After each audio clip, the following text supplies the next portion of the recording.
자, 이번 시간에는 등차 수열의 응용 문제들을 좀 풀어보기로 하겠습니다. 자, 그러면 개념 정리 6번 문항부터 살펴보기로 하겠는데요.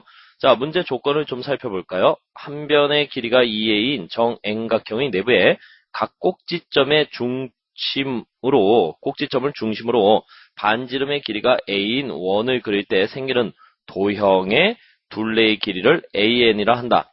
예컨대 아래의 그림, 정오각형, 오른쪽 그림이 되겠죠. 오른쪽 그림에서 어두운 부분의 둘레의 길이를 A5라고 한다. 이때 일반항 AN을 구하시오 하는 문제가 되겠습니다. 자, 근데 여러분, 정N각형이라고 하는 것은 어때요? 삼각형부터 시작하죠. 정일각형, 정이각형 이런 거 없잖아요. 그죠? 그러면 정삼각형에서 다음과 같은 조건으로 우리가 부채꼴을 그려서 그 부채꼴의 둘레의 길이의 합을 구하십시오 하는 이야기 아니겠어요? 자, 그러면 정삼각형에서 한 변의 길이가 얼마라고 했어? 2a라고 했지. 그렇지. 2a라고 했고 꼭지점을 기준으로 해서 반지름이 a인. 그러면 여기 중점이 되겠네요. 그렇죠? 이렇게 중점이 될 거야.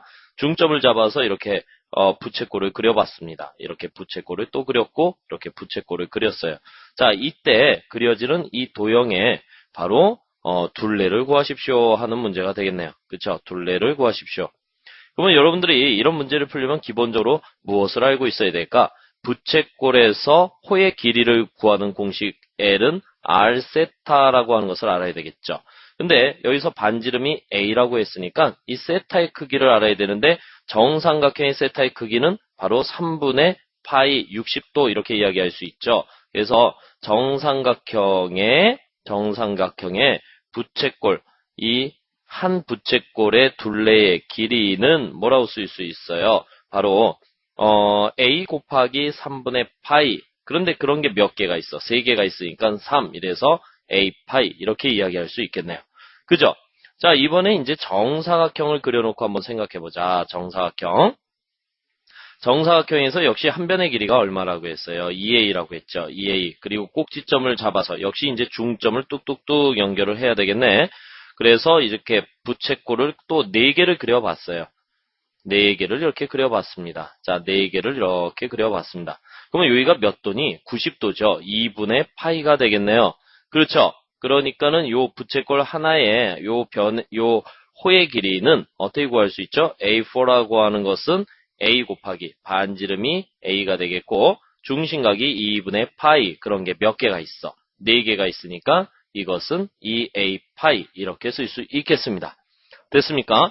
자, 그런데 이제 문제는 오각형이에요. 오각형의 요 한 내각의 크기는 얼마일까 하는 이야기예요. 한 내각의 크기. 자, 우리 중학교 때 배우는데요. 정N각형의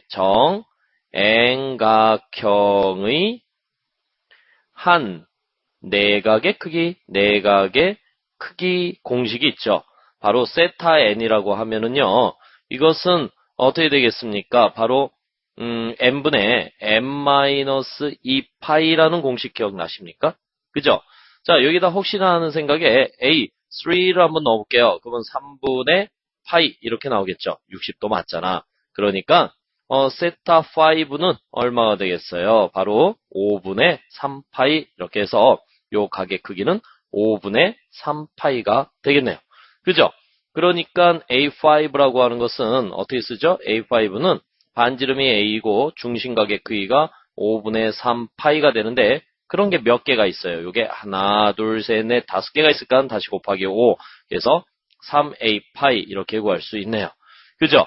그러면 여러분들이 뭘 할 수 있어? 공차가 A파이인 등차 수열이다 라고 판단을 할 수 있고요. 이때 AN을 구해야 되는데 자, 얘는 초항과 둘째 항이 없고 세 번째 항부터 수열을 이루는 거 아니겠어요? 세 번째 항부터 등차 수열을 이룬단 말이야. 그러니까 n에다가 3을 넣었을 때 a파이가 나오기 위해서는 a파이 곱하기 n-2 이렇게 식을 세우고 n의 값을 3보다 크거나 같다라는 조건도 붙여 놓으셔야지만 우리가 일반항을 구할 수 있겠죠. 자, 이것이 바로 일반항이다. 자, 여기에서 여러분들 조금 더 훈련해 볼까요? 만약에 정N각형의 내각의 합 공식이 있어요. 내각의 합은 어떻게 될까? 내각의 합. 자, 내각의 합을 갖다가 우리 t라고 할까요? t, n이라고 하자. 내각의 합은요. 바로 n 마이너스 m 마이너스 2 파이 이렇게 쓸 수 있죠. 자, 역시 n에다 3 집어넣으면 180도. 정삼각형의 내각의 합은 180도죠. n에다가 4 집어넣으니까 2파이. 정사각형의 내각의 합은 360도. 2파이가 되겠죠. 자, 정오각형의 내각의 합은 얼마가 되겠어요? 바로 540도. 즉 얼마야? 3파이가 되겠죠.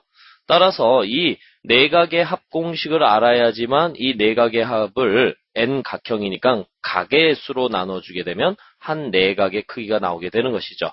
자, 이런 것들이 모두 수열이에요. 아셨죠? 오케이?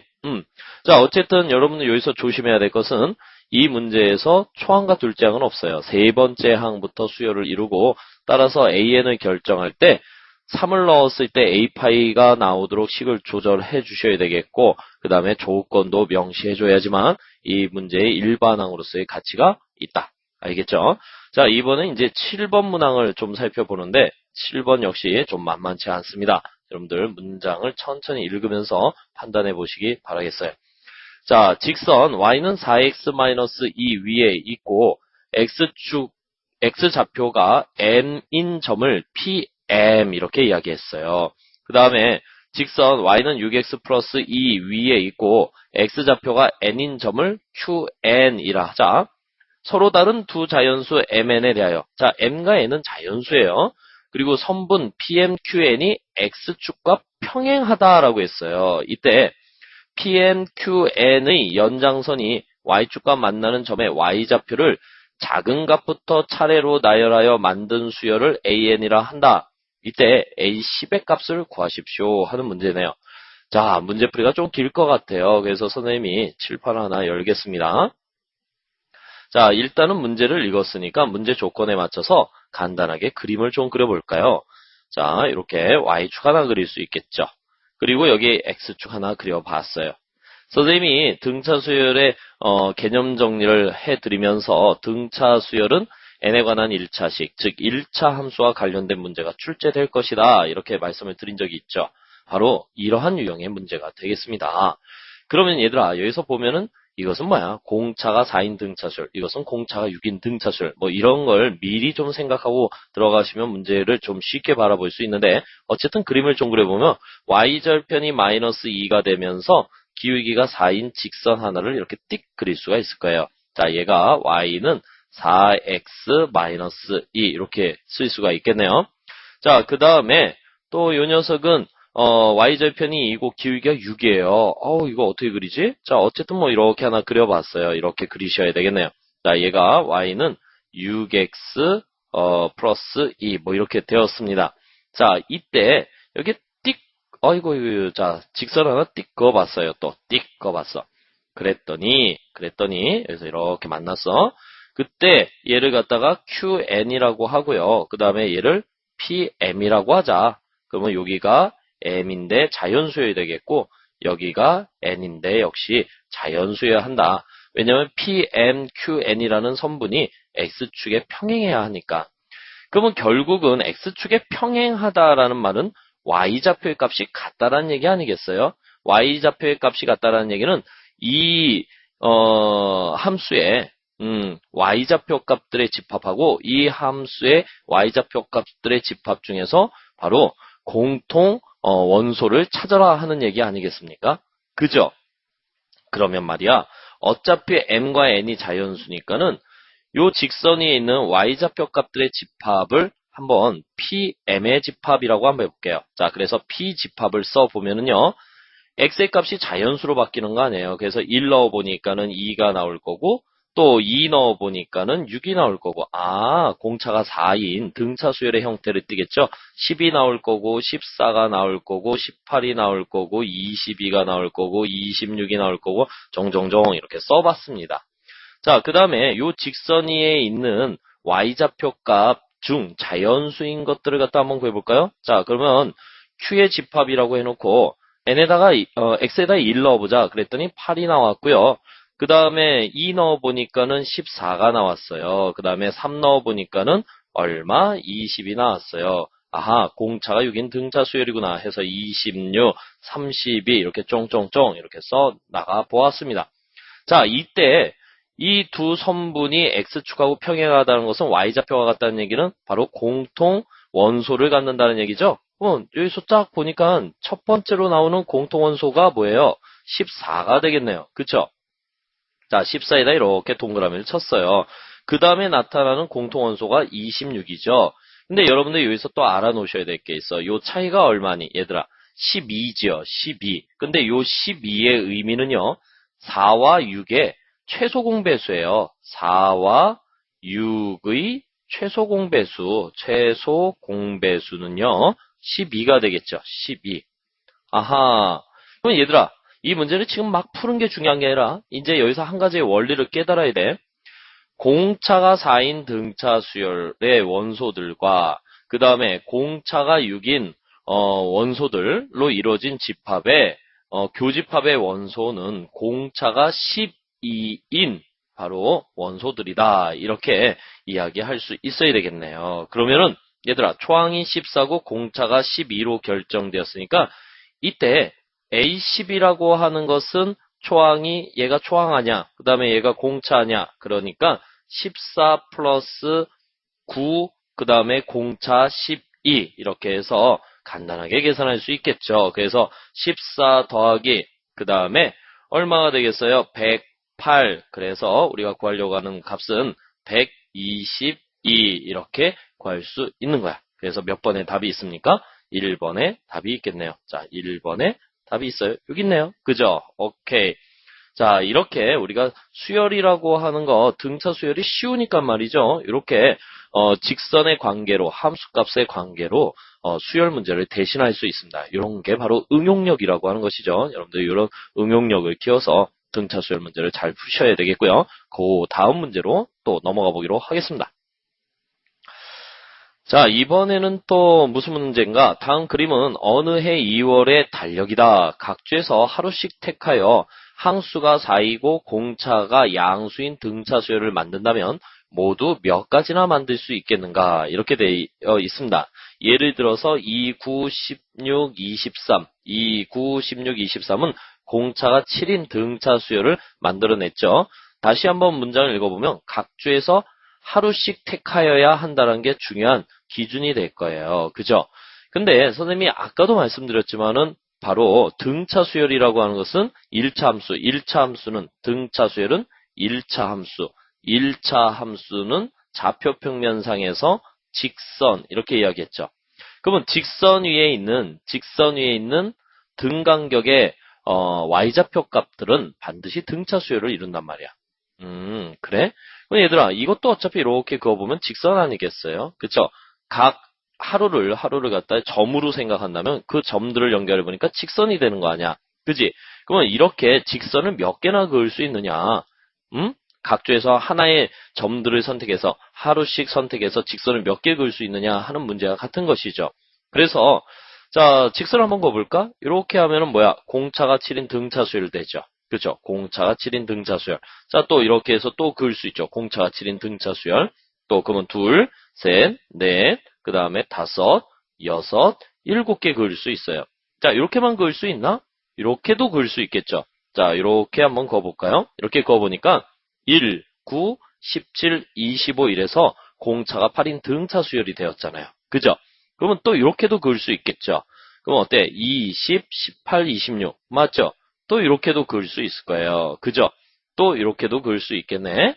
그죠? 아하, 그러면 이렇게 4개를 더 그을 수 있고 이것만 그을 수 있나? 아니죠. 여기 보세요. 선생님이 이렇게 한번 그어봤어요. 그랬더니 4, 그 다음에 10, 16, 22 어때요? 공차가 6인 등차 수열이죠. 자, 이런 식으로 직선을 그으면 또 몇 개를 그을 수 있을까? 이렇게 4개를 또 그을 수 있을 거예요. 아하, 그러면 다 구했나? 아니죠. 여러분, 이번에는 선생님이 동그라미를 한번 쳐볼게요. 요 점, 그리고 한 칸 띄고, 요 점, 한 칸 띄고, 요 점, 또 한 칸 띄고, 요 점. 요 까만색 동그라미를 연결하면 또 직선이 되겠죠. 그렇죠. 자, 이번에 이제 빨간색으로, 자, 요 점 한 칸 띄고, 또 요 점 또 한 칸 띄고, 요 점 또 한 칸 띄고, 요 점, 이러면 또 직선이 되겠죠. 아하, 그렇구나. 그러면 이제 여러분들이 다 셀 수 있습니까? 먼저 이렇게 생긴 게 몇 개야? 이렇게 위에서 아래로 그은 게 하나, 둘, 셋, 넷, 7가지가 있었죠. 그 다음에 또 이렇게 그은 게 몇 개가 있었어? 4개가 있었죠. 그 다음에 또 이렇게 그은 게 몇 개가 있었어? 4개가 있었죠. 그렇죠. 그 다음에 이렇게 그은 게 몇 개가 있었어요? 1개가 있었죠. 또 이렇게 그은 게 또 몇 개가 있었어? 1개가 있었단 말이야. 그래서 이거 다 더해주니까 얼마가 나오겠습니까? 17가지 이렇게 나올 수 있다. 자, 이것을 갖다 여러분들이 초항과 공차를 결정해서 다 나열한다면 어때요? 그거 구하려면 17가지 구하려면 힘들잖아요. 바로 이렇게 직선의 원리를 이용해가지고 바로 등차 수열의 개수를 구해낼 수 있습니다. 됐습니까? 오케이? 자, 이번에는요, 9번 문제 한번 같이 풀어보기로 하겠습니다. 1과 100 사이에 n개의 수를 넣어서 말이야, 주어진 수열이 등차 수열이 되도록 할 때 이 수열의 공차가 될 수 없는 것을 구하래요. 아, 좀 특이하다.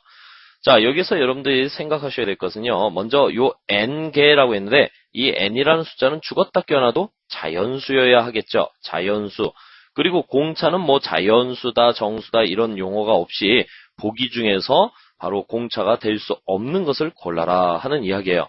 자, 선생님이 처음과 끝이 결정되어 있는 상태에서 가운데 n개의 숫자를 넣으면 어떻게 하라고 했어? 새롭게 카운팅을 하라고 했죠. 바로 이것은 x1, 이것은 x2, 이것은 x3. 자, 어떤 관계가 있어? 이 숫자보다 얘가 하나 더 컸으니까 얘는 xn 플러스 1. 자, 100이라는 숫자는 xn 플러스 2다라고 표현할 수 있겠네요. 자, 그러면 등차 수열이란 말이 있으니까 어떻게 정리하면 되겠어? xn 플러스 2라고 하는 것은 초항 얼마? 1 플러스 한개수 n 플러스 1의 공차를 모르잖아. d. 근데 그 결과의 값이 100이다라고 할 수 있어요. 그러면 n 플러스 1 곱하기 d라고 하는 것이 99가 나왔고요. 됐습니까? 오케이? 99가 나왔어요. 그리고 n 플러스 1은 d분의 99다라고 표현할 수 있죠. 근데 문제가 있는데 좌변은 반드시 자연수여야 합니다. n이 자연수니까 n 플러스 1도 자연수죠. 그러면 우변도 자연수가 되는 D만 존재하겠죠. D만 존재할 수 있을 거야. 그러면 D분의 99가 자연수가 되려면 D가 기본적으로 99의 약수를 만족하면 되겠죠. 양의 약수를 만족하면 되겠고 또 한 가지 D가 분수형을 가지면 될 수 있겠죠. 그죠? 자, 그러면 한번 천천히 생각해 볼까? D가 만약에 11이라고 한다면 11분의 99는 9가 되어서 자연수 맞죠? 자연수 맞습니다. 그죠? 그 다음에 D가 만약에 3이라고 한다면 3분의 99가 되니까 33. 자연수가 맞죠? 그죠? 자, 이 정도는 여러분들 그냥 뭐 암산으로 처리할 수 있잖아. D가 만약에 7분의 1이라고 한다면 7분의 1분의 99가 되니까 얘는 7 곱하기 99 역시 자연수가 맞겠죠. 그러면 D가 만약에 99분의 13이라고 한다면 결국은 99분의 13분의 99는요. 13분의 99의 제곱인데 문제가 있어요. 99라고 하는 것의 소인수는요. 바로 13분의 9의 제곱, 11의 제곱으로 표현되는데 13이 약분될 수가 없으니까 이 결과값은 자연수가 아니죠. 자연수가 아니란 말이야. 즉 D가 99분의 13이면 n 플러스 1이라고 하는 이 식을 만족할 수 없다라고 하는 거예요. 그래서 우리가 공차가 될 수 없는 것은 4번이다 이렇게 이야기해서 정수론의 관점에서 이 개념 정리 9번을 풀어내셔야 하겠습니다. 자, 이번에는 10번 문항으로 살짝 넘어가 보기로 하겠는데 10번 좀 만만치 않습니다. 역시 천천히 한번 살펴보면은요. 다음과 같은 규칙으로 수를 한없이 나열할 때 217은 모두 몇 번 나타나겠는가 하는 질문이에요. 217은 모두 몇 번 나타나겠는가? 자, 숫자의 배열을 보니까 첫 번째 줄은 공차가 1인 등차 수열이에요. 두 번째 줄은 초항이 1이고 공차가 3인 등차 수열이고요. 세 번째 줄은 바로 초항이 1이고 공차가 5인 등차 수열이에요. 그러면 이런 것을 일종의 행과 열의 관점에서 볼 수 있는데 이것을 첫 번째 행, 우리가 이것을 두 번째 행, 이것을 세 번째 행 이래서 변수가 i가 생길 거예요. 그 다음에 이것을 첫 번째 항, 첫 번째 열, 얘를 두 번째 열, 세 번째 열, 네 번째 열 이런 표현이 되겠죠. 어쨌든 이 행과 열의 번호의 변화를 가지고 217을 만들어낼 수 있어야 되는데 중요한 것은 여기에 AN이라는 게 있을 거고 그죠? i의 값이 n까지 변했다라고 하자. i의 값이 n까지 변했다라고 하자. 그러면 얘들아, 여러분들이 n이나 m이라고 하는 것은 항번호를 나타내는 것이니까 어쨌든 자연수여야 한다는 생각을 할 수 있겠죠. 그죠? 자, 이제 이들의 관계를 갖다 좀 생각해 볼까? 그러면 여기가 공차가 1이었고, 공차가 3이었고, 공차가 5였어요. 그러면 이 1, 3, 5라고 하는 것을 i의 변화량, 즉 m으로 좀 표현할 수 있어야 되는데 공차라고 하는 것을 초항이 1이고 공차가 2인 등차 수열로 볼 수 있으니까 d라고 하는 것은 2m-1이라고 표현할 수 있겠죠. 그리고 열 입장에서 봤을 때 초항은 다 1이잖아요. 그러니까 AN이라고 하는 것은 초항이 1이고 그 다음에 M-1에 공차 D 대신에 우리가 식으로 M에 관한 식으로 EM-1을 대입할 수 있고 이 결과의 값이 반드시 217이 나와야 한다는 거 아니겠습니까? 오케이? 그런데 기본적으로 N이나 M은 자연수여야 된다는 것이죠. 자연수. 자, 그러면 이런 생각할 수 있을까? 일단 2를 빼버리고 나면 n-1 곱하기 2m-1이 216이 될 것이에요. 그쵸? 그러면 자연수 곱하기 자연수가 216이 나왔으니까 여러분들 1학년 때 이런 건 뭐야? 바로 공약수에 관련된 문제죠. 공약수를 구해봐야 되는데 조금만 더 생각해 보세요. 얘는 자연수라고 생각할 수 있고요. 요 녀석은 바로 홀수라고 생각할 수 있어요. m에다 1 넣어보고 2 넣어보고 3 넣어보면 죽었다 깨어나도 홀수만 나오지 않습니까? 그러니까 216이라고 하는 것을 두 수의 곱으로 표현할 때 무조건 양의 약수를 다 나열하기보다는 하나는 자연수, 하나는 홀수가 되도록 여러분들이 나열해 볼 수 있어야 되겠죠. 그러면 자 216을 이렇게 쓸 수 있을까? 216 곱하기 1. 자 1도 홀수잖아요. 그죠? 그 다음에 자 216을 약간 소인수분해 먼저 해볼게요. 216을 소인수분해 하면은 3, 7, 2 그러니까 또 뭐야 9, 8 이렇게 해서 216이라고 하는 것은 3의 3승 곱하기 2의 3승의 꼴로 표현되죠. 그럼 여기서 홀수를 만들어내는 것은 3의 제곱수들이 홀수를 만들어내는 거 아니야?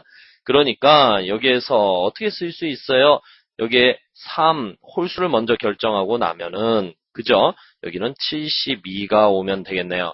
그죠? 그 다음에 여기에 9 홀수잖아요. 3의 제곱수 중에 9가 나올 수 있으니까 그럼 여기는 24 자연수가 되겠죠. 그 다음에 여기가 27 이렇게 쓰면은요. 여기는 8 이렇게 쓸 수 있을까? 따라서 여기서 만들어낼 수 있는 순서쌍이 4가지니까 이 조건 n-1, 2n-1이 자연수 곱하기 홀수의 형태, 홀수도 일단은 m이 자연수일 때 만들어지는 것이니까 이것을 만들어낼 수 있는 순서쌍이 몇 가지? 이렇게 4가지가 나오잖아. 그지? 4가지가 나오니까 결국은 217은 이 주어진 배열 안에 몇 번? 4번 나올 거야. 가장 기본적으로 여기서 쭉 써내려가면 여기쯤 217이 되겠죠. 그죠? 오케이? 그리고 얘들아 217은 3으로 나눴을 때 나머지가 1이잖아요. 그러면 여기 있는 숫자들이 3으로 나눴을 때 나머지가 1이니까 여기에도 217이 한번 나오겠죠.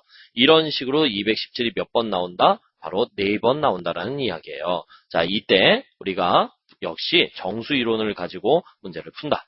알겠죠? 아하, 수열 문제에서 이렇게 정수론에 관련된 문제가 출제될 수 있구나 하는 거 역시 여러분들이 기억을 하셔야 되겠죠? 자, 이번에 이제 11번 문항 한번 같이 풀어보기로 하겠습니다. 자, 11번 문항 역시 어려운 문항이고요. 시험에 자주 출제되니까 여러분 여러 번 연습해서 여러분들 걸로 만들어 주십시오. 자, 먼저 3의 x의 4승 마이너스 5의 a 플러스 1의 x의 제곱 플러스 3a의 제곱은 0의 내실근이 등차 수열을 이룬다고 한다. 이때 a 값들의 합을 구하십시오. 이렇게 이야기했어요.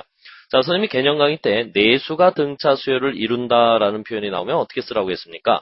p-3d 그 다음에 p-d, p 플러스 d, p 플러스 3D 꼭 이렇게 써주십시오. 이렇게 이야기했죠. 그리고 공차는 얼마로 본다? 공차는 2D로 본다. 이런 말씀을 드린 적이 있습니다. 어쨌든 내실근을 이렇게 표현할 수 있을 거야. 그치? 그러면 여러분들이 4차 방정식의 근각계수의 관계 배웠습니까? 4차 방정식의 근각계수의 관계 안 배웠죠. 그렇죠. 그래서 선생님이 여기에다가 한 가지 내용을 좀 정리하겠습니다. 얘들아, 우리가 근각계수의 관계 또 한 번 정리하겠는데요. 2차 방정식의 근각계수의 관계 뭐예요? ax의 제곱 플러스 bx 플러스 c는 0이다. 이렇게 써봤어요. a가 0이 아니고요. 그 다음에 두 근을 x1, x1, x2라고 해봤어요. 그죠? 이때 x1 더하기 x2라고 하는 것은 마이너스 a분의 b였죠. 그 다음에 x1 곱하기 x2라고 하는 것은 a분의 c였죠. 그죠? 그 다음에 ax의 3승 플러스 bx의 제곱 플러스 cx 플러스 d는 0이다. 역시 a가 0이 아니면 3차 방정식이 되겠고 세 근을 x1, x2, x3라고 했을 때 자, x1 더하기 x2 더하기 x3라고 하는 것은 마이너스 a분의 b. 그 다음에 x1, x2, x2, x3, x3, x1 이 값은 얼마가 된다? a분의 c였다라고 했어요. 그 다음에 x1, x2, x3라고 하는 것은 마이너스 a분의 t였다. 이렇게 이야기할 수 있어. 근데 문제는 말이죠. 얘가 4차로 넘어가요. 4차 갖고는 너무 부족해. 우리 n차라고 한번 해보자. ax의 n승 플러스 bx의 n-1승 플러스 cx의 n-2승 플러스 종종종 이래서 d는 0이다 라고 했어요. 자, 그리고 n은 자, 뭐 2차, 3차는 여러분들이 알고 계시니까요. 2차, 3차는 알고 계시니까 4 이상이다라고 한번 해봤어요.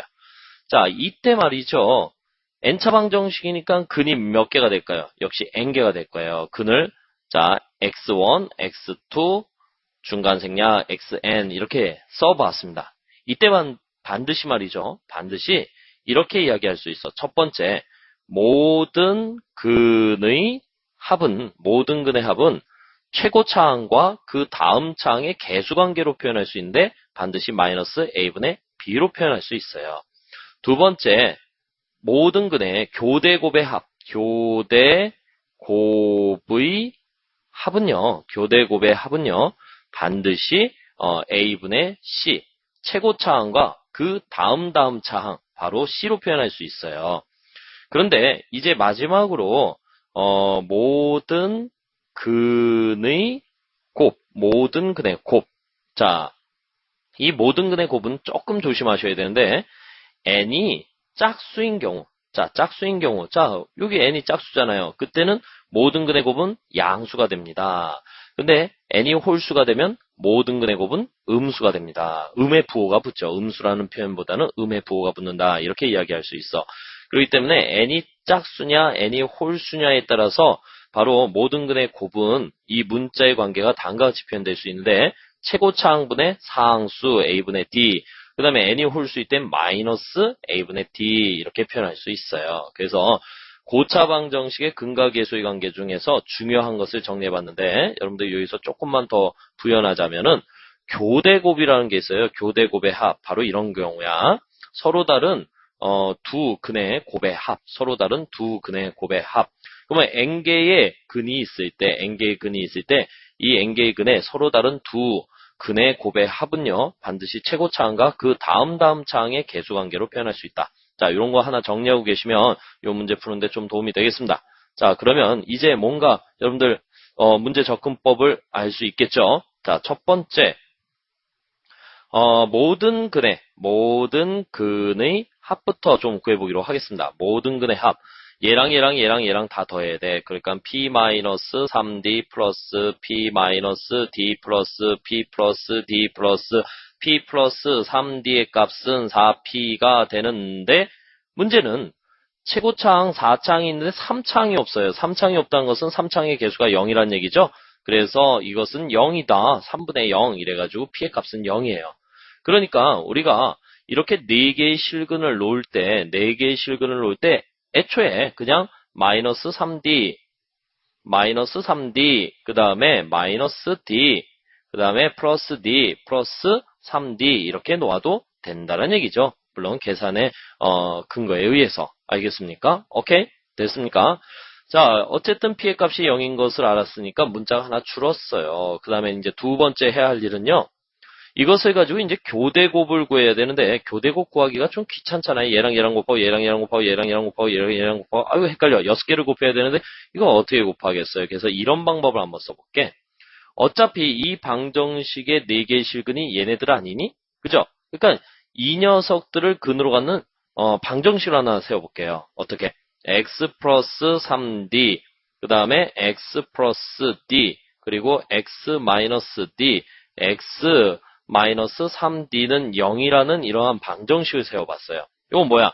이 녀석의 4개의 근이 바로 이렇게 표현이 되겠죠. 그죠? 그리고 최고차항의 개수가 1이죠. 그러면 주어진 방정식, 4차 방정식을 갖다가 3으로 나눠버리면은 x의 4승 마이너스 3분의 5의 a 플러스 1 x의 제곱 플러스 a의 제곱은 0이라는 이 녀석이 상호간에 뭐야? 등치가 되겠죠. 등치. 그죠? 이 녀석의 근도 얘네들이고 이 녀석의 근도 얘네들이니까 이걸 전개한 식이 얘하고 같아져야 할 거란 말이야. 알겠니? 같아진다는 얘기는 뭐야? 개수 비교가 가능하다는 얘기죠. 개수 비교법으로 문제를 풀 수 있다는 것이죠. 그러면 이것을 전개해보니까 요렇게 전개하는 게 좀 편리하지 않겠습니까? 요거 전개하니까 x의 제곱 마이너스 9d의 제곱 이렇게 쓸 수 있고 얘랑 전개하니까 x의 제곱 마이너스 d의 제곱은 0 이렇게 쓸 수 있고 다시 전개하니까 x의 4승 마이너스 10d의 제곱 x의 제곱 플러스 9d의 4승은 0 이렇게 썼어요. 자, 이제 이 식과 이 식의 개수 비교가 가능하겠죠. 그죠? 개수 비교가 가능하니까 어떤 이야기를 할 수 있지? 자, 세 번째 단계로 넘어와서 10d의 제곱이라고 하는 것이 10d의 제곱이라고 하는 것이 바로 3분의 5 a 플러스 1이야 라는 식을 세울 수 있겠죠. 또 하나 9d의 4승이 a의 제곱이야 이렇게 식을 세울 수 있을 거야. 자, 여기 딱 보니까 이제 이런 이야기를 할 수 있겠니? 요거 이렇게 5로 나누니까 2 넘겨서 계산하니까 d의 제곱은 6분의 1의 a 플러스 1이야 라고 쓸 수 있고 요 d의 제곱을 여기다 대입을 하면은 9에 바로 6분의 1의 a 플러스 1의 전체의 제곱이 a의 제곱이야 라는 식을 세울 수 있겠네. 자, 요 식을, 요 d의 제곱을 여기다 대입을 해준 거예요. 됐습니까? 아이고, 아직도 멀었어요. 이거 어떻게 하면 되겠지? 이거 전개하니까는 9 곱하기 66이 36에 a의 제곱 플러스 2a 플러스 1은 a의 제곱 이렇게 나오겠네요. 됐습니까? 자, 이제 9하고 36 약분돼서 4 올라가 주니까 a의 제곱 플러스 2a 플러스 1은 4a의 제곱이 나올 것이고 자, a의 제곱 빼주니까 3a의 제곱 마이너스 2a 마이너스 1은 0 이렇게 해서 a에 관한 2차 방정식이 세워졌어요. 이때 a 값들의 합을 구하라고 했으니까 또 근각계수의 관계로 a 값들의 합, a의 합 줄여서 a의 합은 얼마가 되겠어요? 근각계수의 관계 3분의 2다라고 할 수 있죠. 그래서 4번이 답이야. 할 수 있겠습니까? 자, 이 문제를 풀기 위해서 여러분들이 등차 수열, 내수가 등차 수열일 때 이렇게 식을 세울 수 있어야 되겠고 또 4차 방정식의 근각계수의 관계, 또 개수비교법, 또 다시 2차 방정식의 근각계수의 관계를 섭렵하고 계셔야지만 이 문제를 확실하게 풀어내실 수 있겠습니다. 됐습니까? 오케이?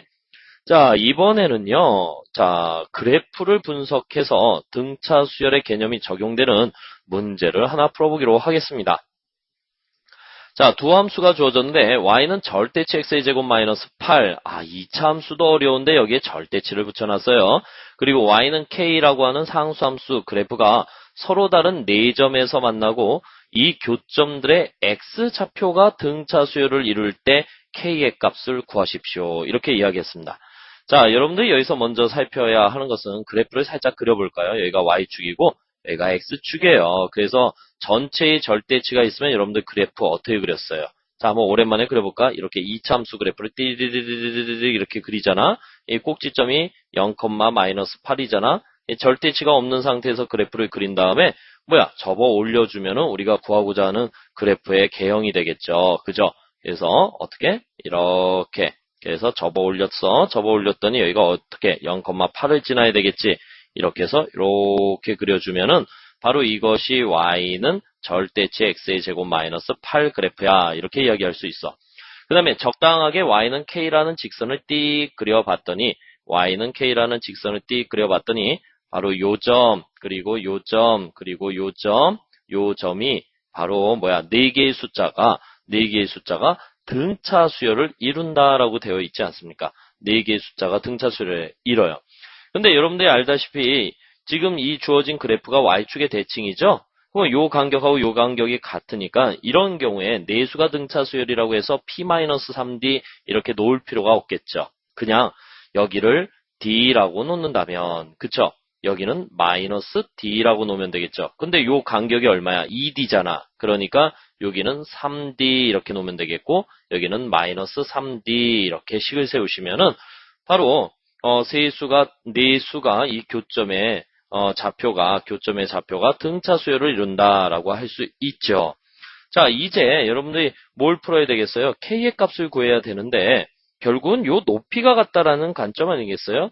근데 요 그래프는 정의역에 의하면 요 그래프 여기서부터 여기까지 파란색 그래프는 바로 y는 x의 제곱 마이너스 8이라는 함수의 특징을 따라가겠고요. 여기서부터 여기까지의 그래프는 자, 초록색은 바로 y는 마이너스 x의 제곱 플러스 8이라는 그래프의 특징을 따라가는데 두 그래프에 무엇이 같습니까? 바로 y좌표가 같다라고 할 수 있잖아요. 그죠? y좌표가 같아요. 그러면 식을 한번 세워보자. 식을 세워보면은 여기에다가는 3d를 넣어주고 여기다가는 플러스 d를 넣어서 서로 같다라고 할 수 있죠. 그러니까 3d의 전체의 제곱 마이너스 8은 자, 첫 번째 여기에다가 얼마를 넣어주면 되는가? d를 넣어주면 되니까 마이너스 d의 제곱 플러스 8이다 라고 식을 세울 수 있고 그러면 9d의 제곱 마이너스 8은 마이너스 d의 제곱 플러스 8 해서 넘어가서 정리하니까 10d의 제곱은 바로 16 따라서 d의 제곱이라고 하는 것은 얼마로? 10분의 16 5분의 8이야 라고 쓸 수 있죠. 자, 이제 k의 값은 바로 요 점 한 점의 좌표 아니겠습니까? 그죠? 그러니까 k라고 하는 것은 바로 무엇과 같아요? 여기에다가 3d의 값을 넣은 것과 같지 않습니까? 그래서 3d의 전체의 제곱 마이너스 8 그래서 9d의 제곱 마이너스 8 그러면 d의 제곱이 5분의 8이었으니까 9 곱하기 5분의 8 마이너스 8 이러면 되겠고요. 5분의 9, 8, 72 마이너스 5분의 40 그러니까 5분의 32야 이렇게 해서 k의 값을 구할 수 있습니다. 그래서 3번이 정답이 되겠네요. 자, 이렇듯 우리가 등차 수열 문제이지만 그래프도 그릴 수 있어야 되겠고 또 등차 수열을 이룬다라고 했을 때 그 값들을 갖다가 이렇게 마이너스 3d, 마이너스 d, 플러스 d, 플러스 3d 이런 표현을 이용해서 표현을 빌려가지고 이렇게 등차 수열의 식을 세울 수도 있어야 하겠습니다. 그리고 절대치 그래프 분석인데요.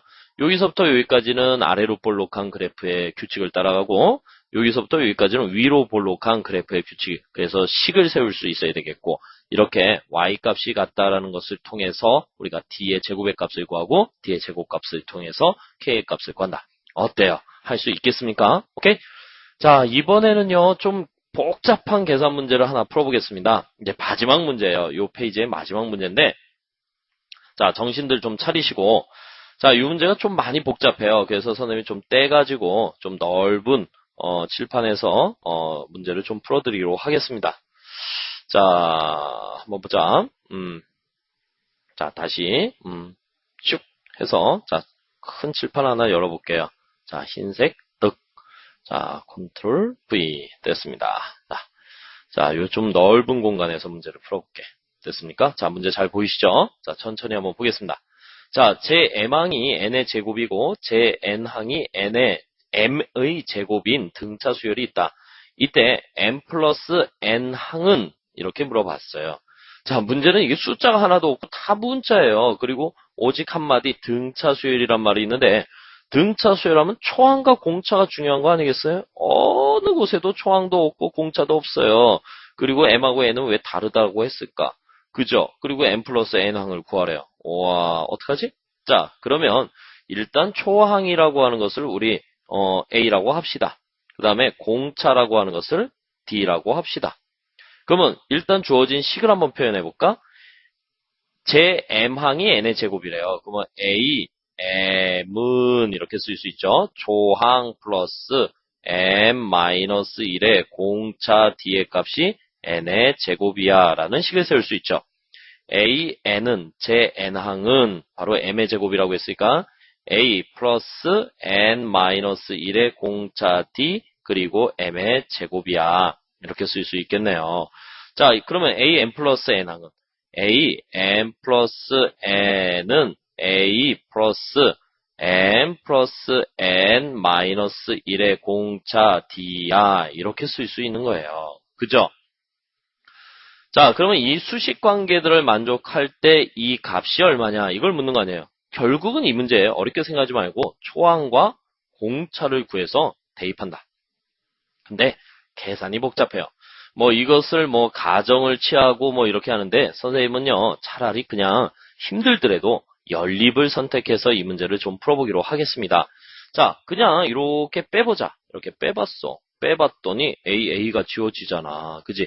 AA가 지워지면서 M-N은 D 이렇게 쓸 수 있죠. 변변히 빼니까 A가 지워지면서 M-N 그 다음에 여기는 뭐야? n의 제곱 마이너스 m의 제곱인데요. 여기 약간의 센스가 있어야 되지 않을까? 요거 이렇게 쓸 수 있어? 마이너스 m의 제곱 마이너스 n의 제곱. 자, 요거 인수분해도 되지 않을까? 어떻게? 바로 마이너스 m 마이너스 n 그 다음에 m 플러스 n. 자, 근데 문제에서 m하고 n이 다르다라고 했으니까 이렇게 약분이 되면서 d의 값이 바로 마이너스 m 플러스 n이야 라고 판단할 수 있겠죠. 됐습니까? 공차 구했습니다. 자, 공차 구했으니까 이 공차를 어디? 여기다 넣어서 초항을 결정해 볼까? 자, 이거 초항 결정할 때 막 풀어 쓰지 마세요. 그럴 필요 없는 문제입니다. 어차피 수식 관계에서 나중에 다 소거될 거 소거돼서 없어지니까 그대로 A, 그 다음에 여기다가 마이너스 m 플러스 n 집어넣으니까 마이너스 m 마이너스 1에 m 플러스 n의 값이 n의 제곱이야. 그러면 a라는 녀석은 바로 m 마이너스 1, m 플러스 n, 그 다음에 넘어가니까 n의 제곱이야. 이렇게 쓸 수 있죠.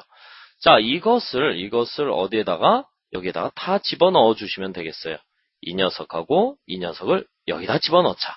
자, 차분하게 집어넣자. 집어넣어 주니까 먼저 n의 제곱 플러스 m 마이너스 1에 m 플러스 n 그 다음에 플러스 m 플러스 n 마이너스 1에 공차인데 공차가 마이너스 m 플러스 n이잖아요. 그러면 요거 부호를 좀 바꿔서 쓸까? 그래, 이렇게 해서 다시 한번 써야 되겠네.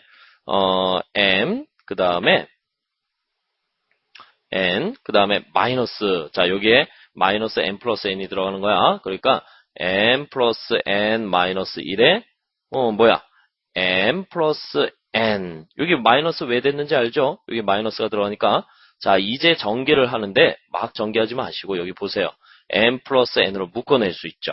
그죠? m 플러스 n으로 묶어내니까 n의 제곱 플러스 m 마이너스 1 그리고 여기 마이너스 있으니까 마이너스 m 마이너스 n 플러스 1 그리고 m 플러스 n 이렇게 정리가 되겠어요.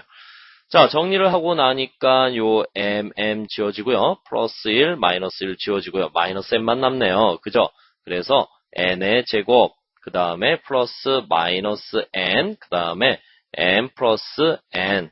자, 다시 전개하시면 n의 제곱, 마이너스 mn, 마이너스 n의 제곱. 그래서 지워지니까 바로 마이너스 mn이다.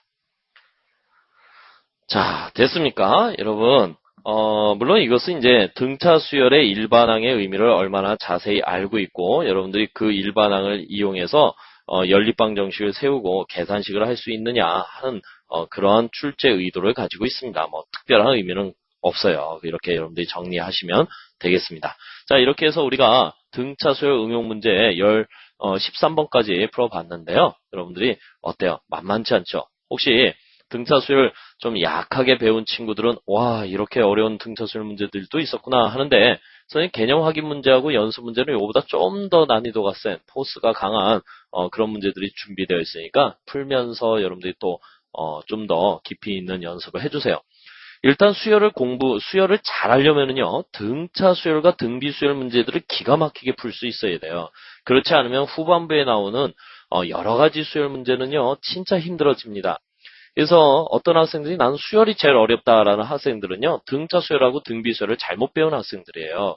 반대로, 수열이 쉽다라고 생각하는 학생들은 등차 수열과 등비 수열이 참 잘 돼 있다. 이렇게 판단해도 되겠죠. 그래서, 수열 공부는 등차 등비부터 제대로 여러분들이 공부를 하셔야 되겠습니다. 자, 이번 강의는 여기서 마치겠습니다.